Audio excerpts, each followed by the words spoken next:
Welcome to Faith Over Breakfast. My name is Eric Siepen. I am one of the hosts of Faith Over Breakfast along with Andy Littleton.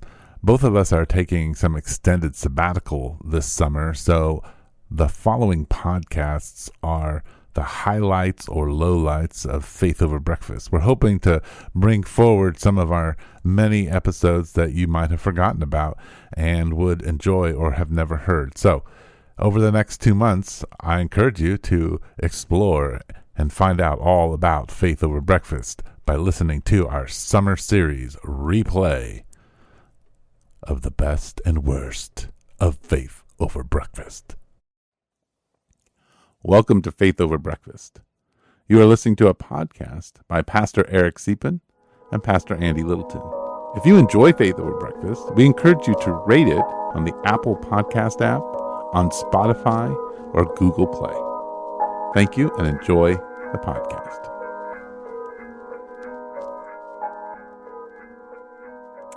Welcome to Faith Over Breakfast. My name's Andy Littleton. I'm sitting here with Eric Siepen, my friend from the Village community here in Tucson, Arizona. I'm from Mission Church, and we are kind of coming back together here after I've been a little knocked out by the vaccine. Not really that bad. We talk about that early, but I was curious if I was going to show up today because you got to feel good. So you do have to feel good, but I feel great.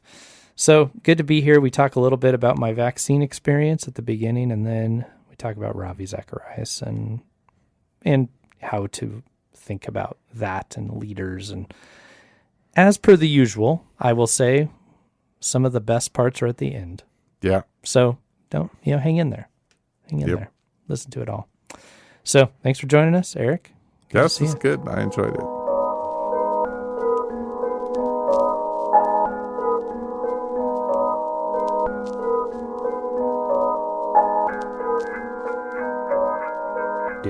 I would say welcome to Faith Over Breakfast, but you already heard that, so we're going to jump right in because Andy doesn't like the chit chat. So let's talk about you getting your second vaccine yesterday or the day before. By the way, I like the chit chat. I just feel I don't necessarily like hearing other people's chit chat for that long on podcasts. I want to hear what I signed up for here when I click the button, or I have to use my skip button a lot. It wears out the right side of my screen. So I'm trying to help people out. Yeah, because there's an epidemic going around. People's right side of their screens, because of Faith Over Breakfast, are messed up. Yeah, they're starting to get little glitches. Get so many listeners. Yeah, it's frustrating. So, yes, I got my second dose of the vaccine on Sunday. Which one are you? Which vaccine? Yeah, Moderna. You got the Moderna. Yep. And so, yeah, as I think I probably mentioned on here before, I went to a different county that was already kind of deep in their 1B category, and their 1B included clergy, and other anybody that had to work wasn't able to shelter in place. Basically, was the internal conversation that some of the pharmacists I know said for that particular county. So I figured I had multiple reasons I could go there. That's awesome. So that's what I did. I mean, extra motivated, I would say, because my 81-year-old mom lives with us now, which is new. And so I thought it was kind of important that we look out for her. When you have a 13-year-old and an 81-year-old... That makes sense. It's like, let's prioritize this. So we got my mom, Michaela, of course, being my wife, being a nurse, got it first as a healthcare worker. And then my mom, we got her signed up next. And then... So they both have had first and second? Yep. We all adults in our home have had the first and second vaccine. And, so the 13-year-old can't get vaccinated. So. No, that's right. Can't. Not right now. Not and so you had... what were your side effects? Because, I've heard the second... a little harder than the first. Some people are down for a couple days. Some people just feel less well than the first shot. Yeah, that's right. That's what I'd heard, and that's true. And that is the question everybody wants to ask me, so I guess that's good. You can answer it right here. The first one, as many people have said, I had a sore arm. That was about the extent of it. From from what I understand, your immune system is responding to the virus in your muscle, and that's why that happens. Then for the second one, I felt fine for about 12 hours. Actually, yeah, my brother-in-law described, I'll give you a couple other people's experiences too, just because they're not all the same, that people I know well. But my brother-in-law had said between hours 12 and 36 for him, he felt like he was getting sick, and then it cleared up and he was fine. For me, I would say I maybe had a just slightly stronger reaction than that after about hour 24. So 12 to 24, I was relating to what he said. I was like, yeah, I just feel a little lethargic. That's about it. I probably could go out and do things, but maybe I'll just stay home just to stay rested. And anyway, I watched the 2016 Game 7 of the World Series. So that was like 5.5 hours. So, I had plenty to do at home. And then about hour 24, I started getting a fever and just felt really lethargic. So I had that fever into going to sleep last night, and it broke at some point, and I woke up and I feel great. So it never went beyond that. Other people have reported other things. My mom felt very lethargic. Probably, I don't think she got a fever. And my wife described herself as feeling hit by a truck, which I told her, I think you'd have some other symptoms. Yeah. If you were hit by a truck, such as loss of head. But yeah, possible. But she didn't feel good. At least some road rash. Yeah. For all of us, it was pretty much the next day was take the next day off. Take the next day off. And it won't be nearly as bad as a lot of the illnesses you've had. You'll just feel kind of crummy. I've heard some other people felt worse, but yeah. So brother-in-law, my mom, my wife, and I all had a similar experience, varying degrees. I think I felt better than my wife, a little worse than my brother-in-law. There you go.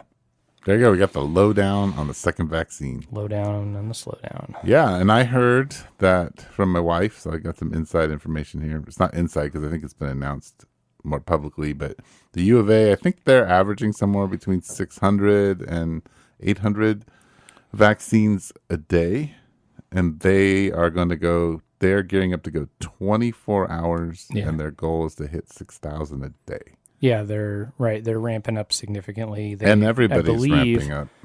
Yeah, they got some approvals to do the ramp up, and even were able to get a lot more doses from the federal government, if I remember right. Yeah. So, yeah. So that's a good thing. That's a good thing. Yeah. That's, and the definition of herd immunity, for instance, is in your family, you have now achieved herd immunity because there are 3 of you with the vaccine and 1 of you without. So that person, just theoretically, your daughter could get coronavirus, and she can't pass it to anybody. Right. Or not in a damaging, right. Like it's not going to hurt. Or if she passes it to the dog can't pass it to anybody. Right. That's herd immunity, is you can only pass it to one person, and then that person can't pass it to anybody else. Yeah. Except we have 3 dogs and a goat. How does that work? Well, do we need more in the herd to get it?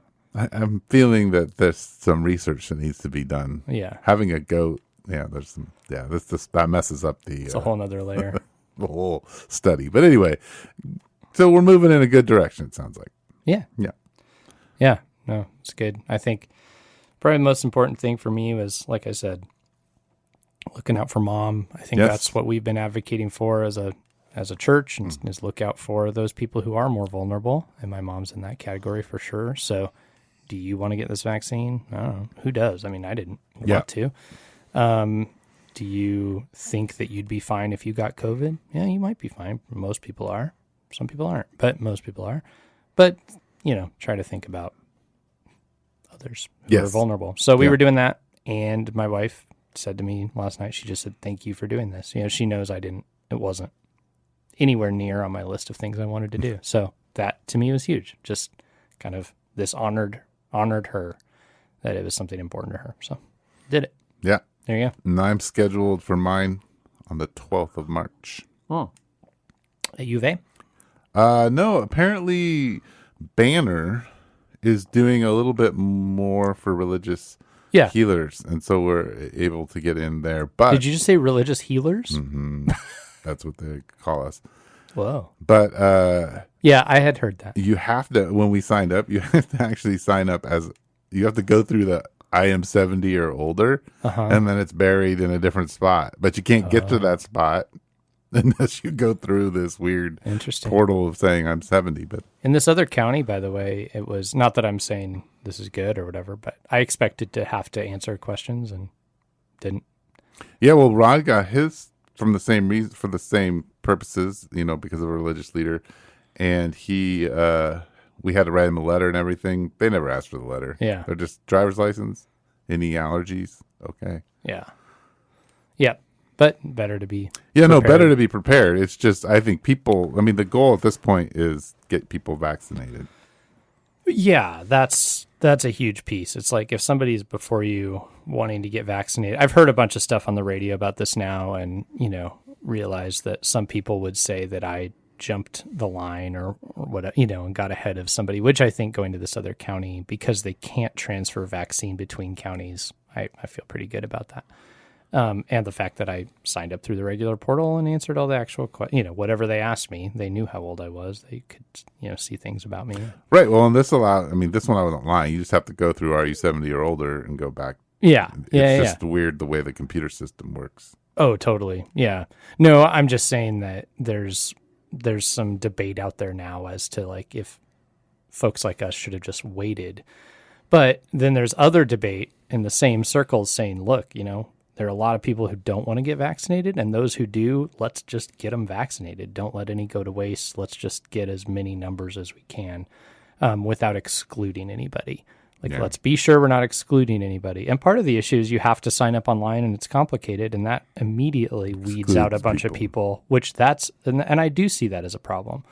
If I hadn't known a pharmacist who gave me the link, I wouldn't have known where to go to do this. And so if that is true of me as a 38-year-old, my mother definitely wouldn't have figured that out. Right.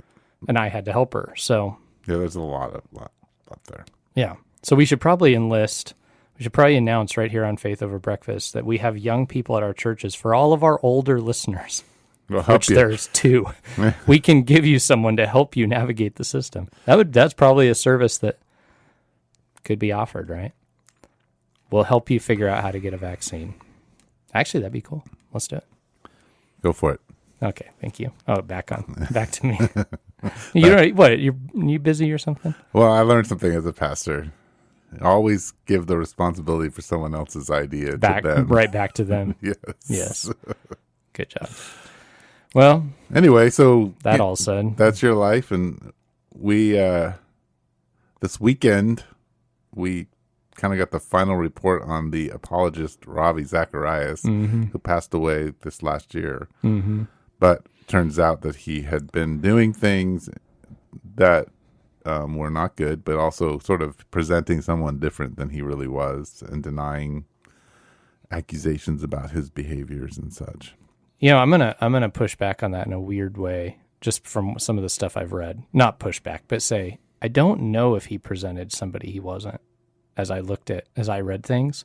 Well, I presented think, for me. I just saw him lecturing on a stage. Yeah, I'm just saying, here's the sick part of it is that with the masseuses and such that he had these relationships, he gave them spiritual advice, he comforted them, they would pray after they had sinned, and he would give them biblical reasons why it was okay because of polygamy in the Old Testament. It's like he had the same persona there, which is concerning. This is an interesting piece. My father-in-law was, a couple years ago, invited to a fundraiser for him here in Tucson. So he was here in Tucson at Star Pass. And, all the big donors, and he was invited, my father-in-law, by a longtime donor, I believe. And my father-in-law has a good nose for things sometimes. And he said to me right after the event, I was like, oh, how was that Ravi event? He's like, I didn't like him. I said, what? What's that about? And he goes, something's off. He said, he'd never met the guy or seen him in person before. And he said, something's off. It's too polished, too perfect, too confident. Something's wrong. And that was interesting to me. I remember I've kind of reflected back on that and thought, is that the same, that whole persona of I know all the answers, I can explain it all. Did it just carry into all the sins and he just was able to convince people of everything along the way? Is that an internal rationalization? He was right. able to rationalize it all to himself. Right. Yeah. So that's my pushback, is just maybe it wasn't that he was so different to us. Maybe it's just the type of person we all tend to follow, even if they're leading us into something dark. Yeah. There's something about confidence. There totally is. Yeah. And Russell Moore wrote on this yesterday, and he drew a parallel with Bill Cosby. Mm-hmm. It feels very similar. Yeah. Yeah. So the question, we could talk about character after character. The question really becomes, what do you do with a leader, a spiritual leader with whom maybe you learned something from? Right. Came into the kingdom of God because of what they said, felt cared for and directed and thought of. Yeah. And then you find out not only do they have a particular weakness, because all people do, but that they're not repentant, and there's a sort of a pride and arrogance. And so they are in denial of all of that they've done. They don't come to a point of asking for forgiveness and being restored and taking a time away and doing what we would say is the biblical mode for a leader. Because your wife brought up David, and the thing about David King David, was that, of course, what he did just as horrendous, but it didn't end up becoming as habitual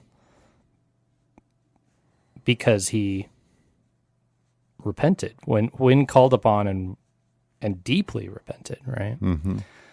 And one of the interesting and difficult things, he still had to bear the consequences. He still had to bear like terrible consequences from God, and I'm sure in his community, if we knew more about the whole deal. We see them play out in his family. Yeah.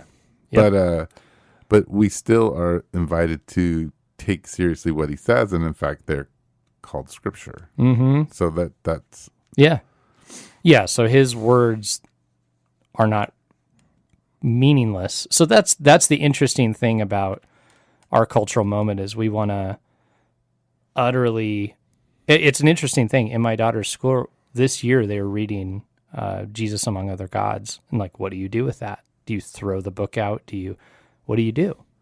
That's one of Ravi's books. Do you go or can't listen to that book anymore, or was it still a valuable book? That's complicated. It's really complicated. So, yeah, one of the difficult things we've learned about Ravi, and some of this was in the David French and Russell Moore write-ups that I mentioned to you, was that people did try to speak into it, and he not only didn't listen, but attacked back. And then when you get in there and look at it, you find out about, after his death, non-disclosure agreements on his phones. There was way more evidence of stuff than we had known. And it turned out that the people he turned and attacked were right. So rather than repenting, he did the opposite. Sam Albury was somebody who tried to speak into it and got torn to shreds. And looking back at that, you go, wow, not only not repentant, but trying to destroy those who were inviting repentance. That's Russell Moore had an experience of that when they canceled him from an event. And so that's the piece, I think, that separates him from other leaders who fall and repent. Yes. Yeah. So, and if people have listened to Faith Over Breakfast, then they are going to have heard some of this before. But, I think I have a pretty personal experience with all of this, not with Ravi, but with Mark Driscoll. Uh-huh. And when he had such a deep impact on my life, Yeah. from both afar and closer. Yeah. And if people don't know, I mean, he's this person who kind of came to fame in the neo-reformed world by planting multiple churches in Seattle and in a hard place, and he's this charismatic sort of Bill Burr-esque Christian. Bill Burr-esque Christian. That's right. That's true. Preacher. But he also thought about culture in a way that people weren't thinking about it at the time and articulating it in ways. Was very smart. Very smart. And then to see his pride and arrogance and how it impacted his church and how everything fell apart. And now his church that he planted that was up to 25,000 people, it moved into 10 different churches, but it's not Mars Hill Church. It doesn't exist pretty anymore. Much disintegrated. It disintegrated. Before our eyes, we watched the rise and fall of a community, which is, at least in the Christian world, and even the secular world, they was watching it to some degree. Oh, yeah, very much, especially in Seattle. Yeah, and so I recently went up, 2 years ago, I went up to a conference that he was in. He was not the main speaker anymore. He was, he had a breakout group or whatever, but was packed, of course. Of course. And I sat there and listened to him. This man has changed the way I think about a lot of things. And when you when you watch him fall, like the emptiness you feel and like the sense of being like made to look like a fool. Yeah. And so you begin to like, well, what's going on here? Like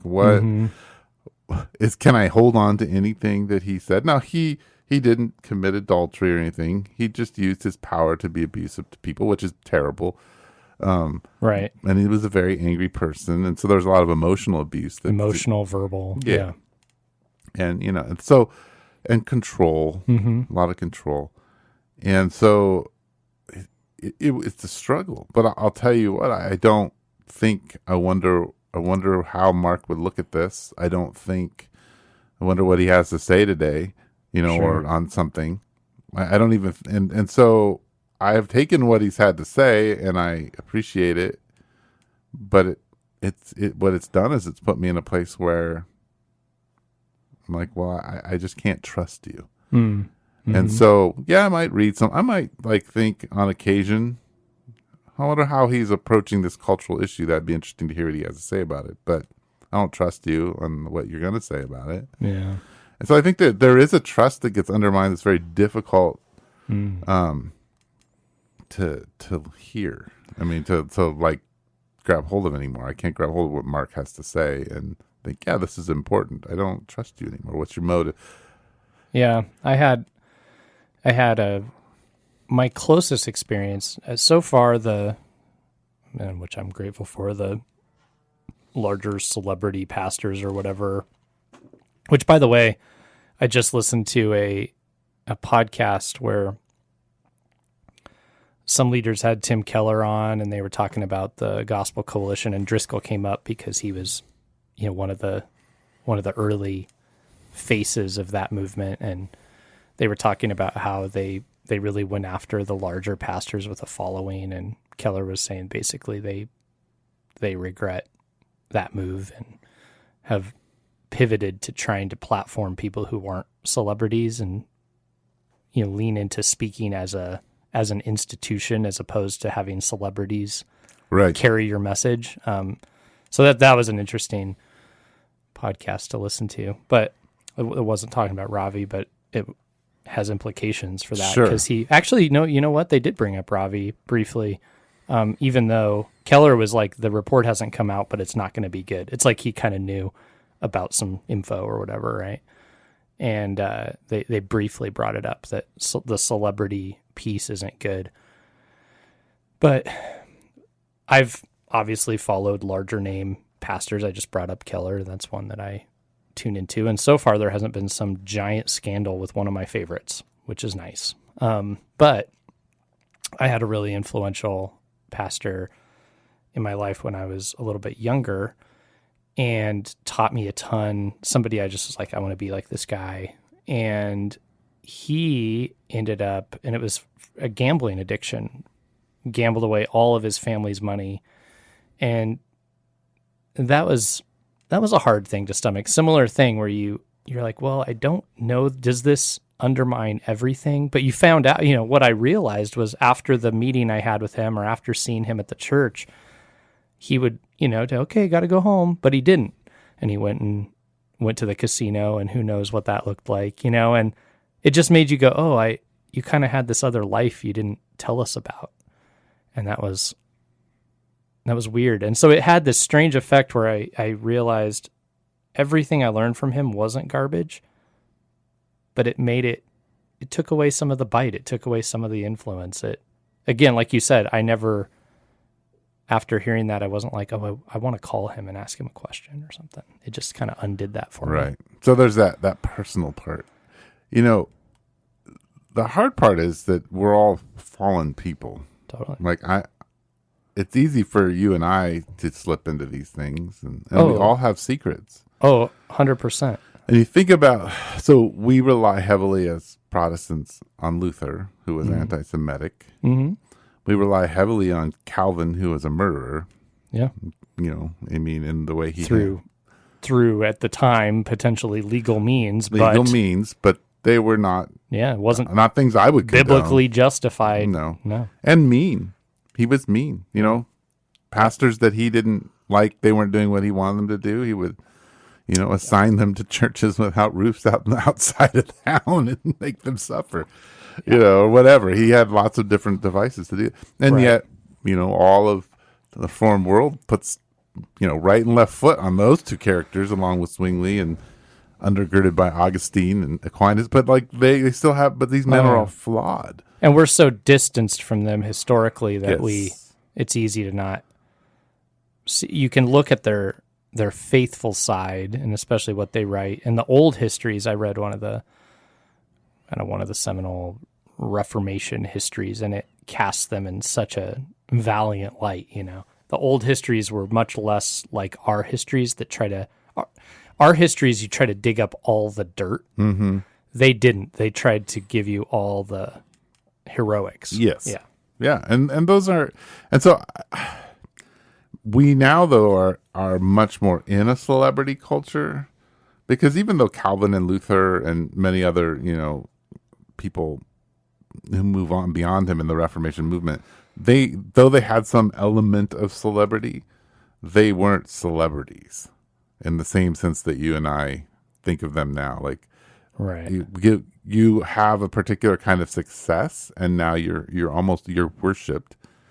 And, so we have these characters that they become the voice and authority of God to the larger Christian culture, and then they fall or something happens to them because, I don't. Well, and it's hard for it not to happen. Keller was talking about his ministry and how it changed when he began writing books. Mm-hmm. And he was in, I think, his late 50s when he did. And so the books got, it wasn't just like my book where, I think I've sold 76 copies of it or something. Congratulations. I don't really know that. Well, hey. Oh, sorry. The new book, the one on bivocationalism, has sold exactly 52 copies as of 2 days ago. I got that text message. So there you go. One for every day every week of the year. But he was established enough that his books were getting churned out through large distributors, right? And so he, on that podcast, talked about how much his life changed, and he really didn't like it, and it was hard to deal with, where it used to be that after church he would step down and talk to some of the people of his church, or a skeptical person from New York would come up and ask him questions, and that was kind of his characteristic as a pastor, is he would have those conversations. He said it began to shift into where people were coming from out of town to see Tim Keller, and they were wanting pictures and autographs on the book after church, and it felt wrong. It felt strange. And what do you do with it? Are you cold and mean if you say no? And it just begins to change to where you almost want to not engage with that, or you have to embrace it. And it changes who you are, and it changes the nature of your work. And I think that's complicated. I mean, it's hard to be an influential person. I don't know. I feel like influential people need to exist, but you almost need the ones who don't want it. And that was the thing I kind of picked up in listening to Keller, is he so didn't want it that maybe that helped him navigate it. And you wonder if someone like Ravi wanted it too much, and it changed his life. I don't know. Of course I don't know. So I'm listening to you talk, and as you were talking, I was like, okay, so Jesus experienced this, right? I mean, Right. Jesus has crowds. Totally. And Jesus heals, and Jesus has impact on people, and people are coming to see Jesus because of those things. Yep. And so when you become somebody like that, people come to you. But And that's not in and of itself a bad thing. a bad thing. Yeah. But I was thinking about this. I'm like, okay, so if you just take a few characters that we know about, so like Mark Driscoll, for instance, people came and partly they wanted to see him because he said these really, really hard things to you. Yeah. Or some really, really smart and intellectual things when it came to analyzing scripture. And a lot of the hard things were hard things people wanted to hear in a way. Maybe we've talked about it, but others have talked about. You've got Seattle. You've got people who underparented, yes, no authority in their lives, and somebody's telling me what to do, right. and it sort of feels good. Yeah. And maybe, with Keller, you've got this grandpa who's intellectual and thoughtful and faces the skeptic. And with Ravi, you've got this charismatic, person who gives you a reason to what you believe. And when he debates people, seems to always win. Yes. And you've got the guy from Willow Creek who seems to address maybe sort of how you live life and what you need to do. But then I'm sitting there thinking, and I'm like, well, how did Jesus disperse these crowds? Because what I don't see with all of these leaders is actually, I'm not criticizing them, but there's not an intentional dispersion where Jesus is like, well, if you don't eat my body and drink my blood, you can't do this. And I don't know if there's even any possible way, and I'm not, so it's not criticism, but there is something about, like, is it the goal to get smaller and disperse people and really bring disciplship? Well, and what does that look like if you were? Yeah, I don't know. Like if. Well, here's the thing, and so this year, and I don't know. This follows up a little bit on our topic from last week. And actually, this is the reason I listened to that podcast with Keller, because it was addressing some of this. But this year, in particular, at least in my community, there was a realization that no matter what we do or say, a group or two potentially will be challenged and may not keep going with us. Like, you realize there's no way around it. What we either do is we move to the right and we challenge the left only, and some of them are going to go, I'm not following you. Or you move to the left, right? And you challenge the right only, and some of them go, we are not going there with you. Or you challenge both and maybe lose the most, right? And we had to think about these things. We had to have some discussion, and like, it's very tempting. Or the other thing, and I think I've seen and heard of churches trying to do this, is double speak to some degree, quietly double speak, and just try to appease everybody. That's a good way to keep your following in a way, or can be, if that's the goal. But I have no doubt that we have lost people this year, right? My influence has diminished, if you will. And it's not huge, but that's an assumption I have. That's sort of what Keller was talking about, because they were talking about how the Gospel Coalition kind of had a heyday, but it has diminished because and he was saying basically the critics on both sides have only grown. This past season with Trump in office has only divided them, and that they decided to stay the course of the things they decided they were going to do in the first place And that just built up the number of people who were against them. And basically, and he was like, we're to the left, we're paternalistic and, the old institution repackaged. And to the right, we are all about the social gospel and we're Marxists. And he was like, and we are staying right where we always have been. We're doing the same thing, but our influence because of this is less.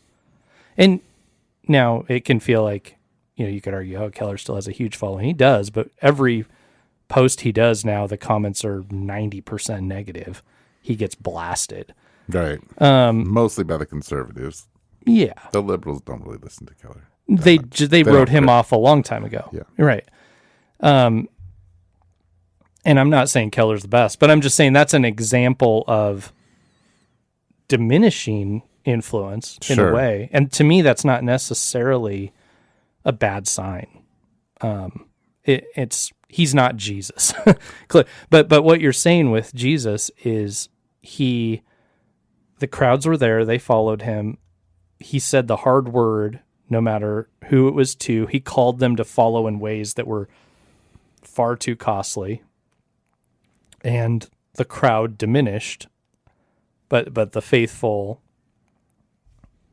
or those he had deeply acted upon, remained. Yeah, and I wonder, when you say all that, I think Keller, if anybody, is moving in that direction, is moving more in that direction in a way that's good, as a person who people look to. Right. Like, I think he has his relationship with God seems to be at a place where he understands that and is able to communicate that. And he's suggesting that his relationship with God has been deeply strengthened because of being near death. Yes. His cancer is, he will probably die in the next 5 years. His treatment's going fine, but he's aware he could die at any moment. Right. Yeah. And I've watched that, with Dr. Larry Crabb, and I think he's another good example of that. Yeah, but I think if anybody, I guess my invitation as somebody who has very little influence in the world, our influence to people who minuscule. have a lot of influences, what does it mean to ask people to step into what Jesus invited us in John, to eat of his body and drink his blood, to walk in that world? Because I think a lot of times in the American Christian world, we're looking for the answer. We're looking for the voice that helps us understand and feel good. Mm-hmm. And I think God, sometimes that's not the voice we should be hearing. We should be hearing a voice that says, like, no, this is the narrow road is narrow. Yeah. And, and if you don't look up, you might run into the gate of the big road, because into the kingdom of God, right? I mean, it's not a path easily found or easily walked. Right. But a lot of times I think we think that it should be. Yes. Oh, absolutely. I think that's one of the hardest things is, I've thought about this past year. I was like, I feel like a lot of times we're fighting for the road to be easy for us. And do I want that? Yeah. Yes. I mean, who doesn't? And so it's, I get it. We've got to be, we as shepherds are also sheep. And so it's, but it is what we're fighting for. And it's a problem. It is. And I think, our culture right now has, in different spaces that are not Christian spaces, has some depth to it that it didn't used to, because there's a strong pursuit of healing. But what I think has happened in our culture, and I think it's in the Christian culture too, is that the goal is healing. Healing now. And the goal, I would say, I'm basing this on social media posts I saw recently of folks I know not in the church, it's healing for me. Oh, yeah. No, healing for me. Yes. Yeah. My healing is very important. Yeah. And we kind of worship it as a God. And actually, Jesus invites us into healing in the future. Mm-hmm. And to offer healing to others at a cost to me. Yes. And to, I think he offers us into the cross. Like, healing is counterintuitive in faith, in Christian faith, because it's take up your cross and follow me. And I think there's this counterintuitive thing because he also says, take my burden and not your own. Give me your burden and take mine, and it's light and easy. Oh, pick up your cross. He's rather heavy. So there's just things we have to hold, and we don't like that because honestly, I'd like to move through the hard thing, sit in the grassy knoll, enjoy the breeze, thank Jesus for how he took me through the hard moment, and everything is good now. And that's not what peace is. Peace is in the midst of chaos, knowing the deep, rich presence of God. I'm laughing because I was just remembering that, probably a year and a half ago or so, one of the things I had prayed for, and it was one of those things where I was like, maybe I shouldn't pray for this, but I honestly want it. So I feel like I should ask God for that, and he can say no. But I just said, God, I just love a period of rest and just reprieve. And then, 2020 came, and it's like, well, it's almost like a yes, no on that one. Yeah. Oh, you'll rest from something. Yeah. I did enjoy the beginnings of COVID quarantine. Yeah. Before it really got to Tucson, and you were just sitting there. Back when maybe we didn't need to be quarantined, actually. And then in the summer when we were all back to work, as we probably should have been quarantined. Yeah, it's a very interesting. It is. But yeah, you did not get the rest you were looking for. No, that wasn't what I had in mind. Yeah. Yeah. So, I mean, what do you do with Ravi Zacharias? I think there's an element of mourning. I mean, it's just sad. I think you're right. I think my temptation is to get angry. Yeah. But it's just sad. Because I think in some ways, I'm like, wow, there's a whole list of people that I respect who have chosen to be stubborn in their sexual life or the power they were given, they abused it. And I think, like, what you had to offer now it's the enemy has like he's attached to it, and he can create doubt and undermine what you've said, and that's sad. Yeah. And he, now it's gonna be hard for me at times to listen to you and really take you seriously. Yeah, I think. And that's sad. And other people and people's faith are at risk because they trusted you. That's a big one. Which is terrible. It's hard being a leader. Yeah. Because you're going to do stupid things. That's why you have to be willing to repent. Yeah. And be honest at the beginning. Yeah. I'm broken. I'm messed up. I'm going to disappoint you. I'm going to sin against you. Mm-hmm. And I hope that I can repent of those things when I do and acknowledge the impact it's had on you. Right. And then try to walk as Christ. Yeah. Yeah, I haven't felt in the Ravi thing, I haven't felt anger, like kind of from what I heard from like a Russell Moore. And he in his write-up, he says at the beginning, just as disclaimer, I'm dealing with anger, which I think was helpful to just acknowledge. But he's like, I was directly lied to by this person, directly. Right. And that's, so I'm not close enough personally to feel that. Ravi was not I didn't go down YouTube rabbit holes of Ravi videos. Some people just, he was their guy. Yes. And he wasn't my guy. I thought his arguments were interesting, read 3 of his books throughout my life. So not, his influence is there, but it wasn't like, this is my favorite. Yeah, to be honest, and I didn't like Ravi Zacharias and only started listening to him because my mom had asked me to listen to it. I think she asked me to listen to an episode or 2 a long time ago, or she started talking about him. I'm like, I should. I didn't like him as a philosopher and apologist. I didn't actually think he was really good at it. I think his arguments often had holes in them that he just kind of ignored and didn't really kind address. Of bullied past him with his personality. Yes. And that was hard for me. But as I listened to a few of them, I'm like, I do enjoy. He has some good points here. And so he wasn't always wrong. No. I read The Lotus and the Cross first, which is an interesting place to start. Shorter book, kind of a allegory. Is that the right?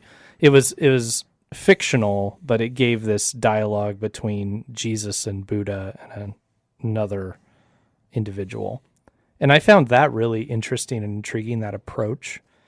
And so that was the first book I read, and I didn't read anything else of his for a long time. So I didn't hear him speak. I just read that book. then years later, I heard a couple of arguments. I think I heard something in the Truth Project. That's probably where I heard him talk more.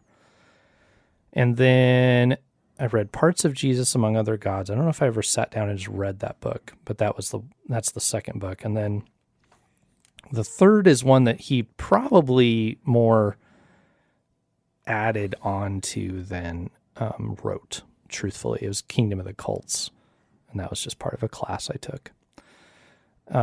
He was not the original author. He came in and updated it or something. So, that was... But I would say this, I didn't relate to his confidence. It felt like overconfidence once I started hearing him speak. Sure. I felt that's just not me. It's not, you know me, my story, my father. That's not the kind of stuff I'm drawn to. Sure. So that didn't quite resonate. But anyway, at the same time, so where am I? You were talking about just, sadness, lament. I've heard people say that, just angered, feeling lied to.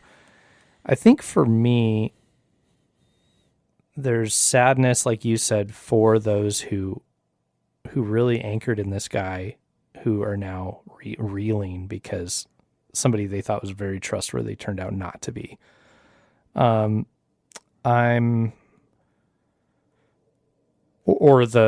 Or sad for the amount of people because of his position, the amount of people in the secular world who will have great fuel for the fire to say, look, this is garbage. That's really sad.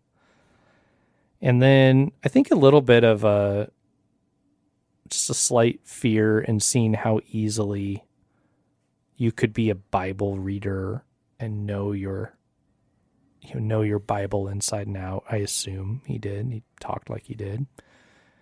And still justify doing really dark things.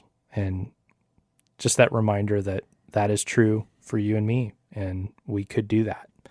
And it's sobering, and even he would have accountability partners travel with him sometimes. And he insulated himself from a lot of accountability, but he built in just enough to look good. Mm-hmm. And just thinking about those kind of things, it's like, man, you could even do some of those steps that people say you should do and still figure it out. You could still figure out a way to do the wrong thing. Yeah. So I think from a pastoral perspective, I do think our Christian culture needs to change a little bit.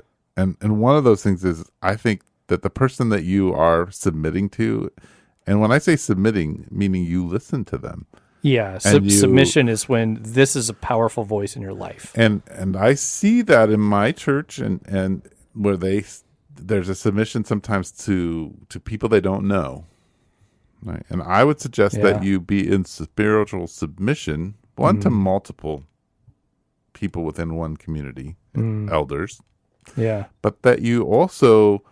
and I'm going to make a very controversial statement. I suspect many people will disagree with me. If you are in a community where you cannot pick up the phone and have a dialogue with one of your elders within the next day, you probably shouldn't go to that church. Yeah. Because what happens is there is an insulation that's happening to your pastors and your elders at a level, because of the size of the community, that it's not good for them, I don't think. Yeah. And this is why I have a hard time with larger churches. And it's not good. I don't think it's good for the community of Jesus. I really, really think that we need to be careful that we know deeply the people we follow, and we know their flaws.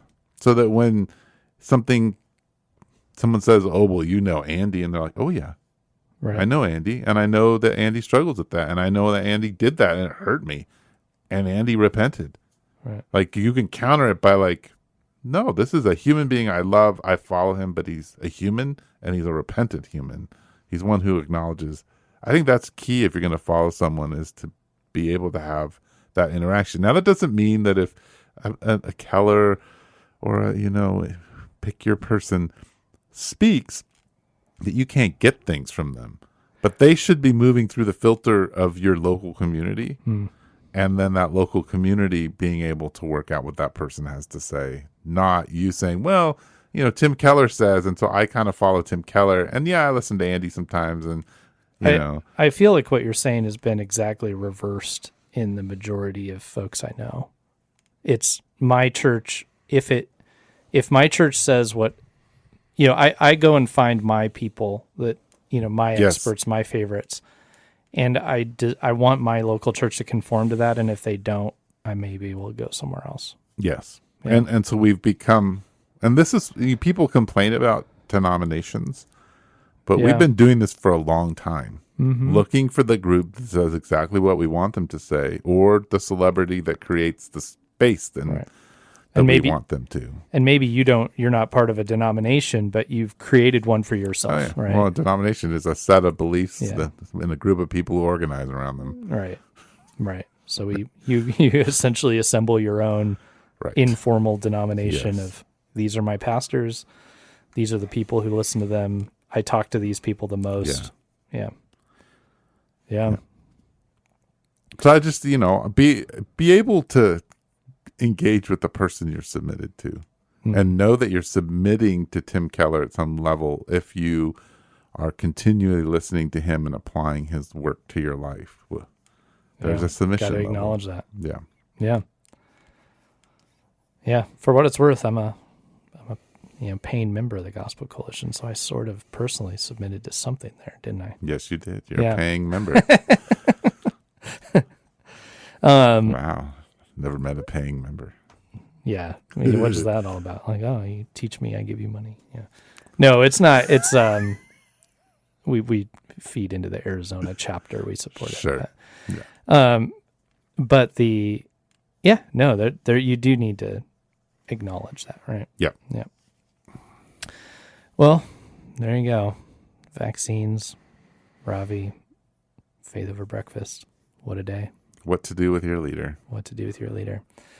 So, until next time, we're off. You've been listening to Faith Over Breakfast with Pastor Eric Siepen and Pastor Andy Littleton. Please share us on Instagram, Twitter, and Facebook. Thank you.